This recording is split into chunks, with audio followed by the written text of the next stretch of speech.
Je vous aime.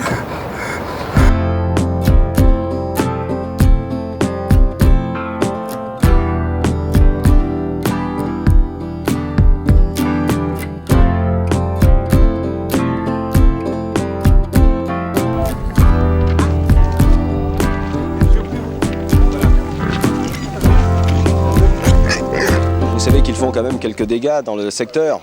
Oui, et nous, on n'en fait pas. Beaucoup. Je viens de voir la côte, là, j'avais pas vu la côte entre Saint-Tropez et Saint-Raphaël depuis quelque temps, et j'ai trouvé qu'il y avait pas mal de dégâts faits par les êtres humains. Vous voulez parler du béton? Du béton, oui. Alors, je pense que les sangliers font pas grand-chose comme dégâts.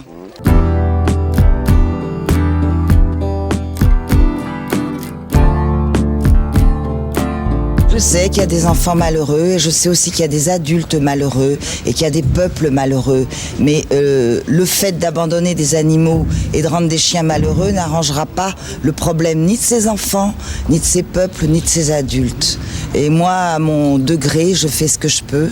Si je pouvais empêcher les guerres et la famine, je les empêcherais. J'essaye d'empêcher la misère animale et j'y arrive déjà pas. Je vis maintenant une vie de très proche de la nature, très proche des animaux, très proche de la vérité, de la souffrance, de la douleur, de joie aussi qu'apporte. Regardez si c'est pas adorable ça. Et mon cochon, vous avez vu mon cochon, regardez son petit bout de nez. Marcel? Non, ça c'est pas mon cochon ça. Ah, Marcel, vous y comprenez rien. Ça c'est une ponette. Hein? Un cochon c'est plus petit, c'est tout gros avec une queue en tire-bouchon.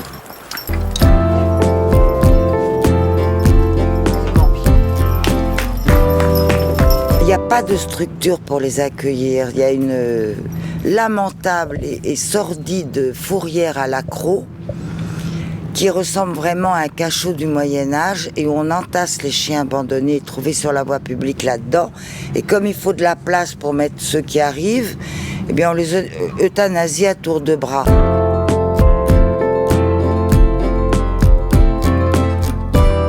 J'avais beaucoup de joie à vivre ici jusqu'à ce que vous arriviez à me poser des questions avec votre caméra.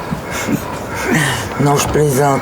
Oui. Alors, vous voulez que je dise un petit mot aux gens du Var? Je vous aime. Ciao.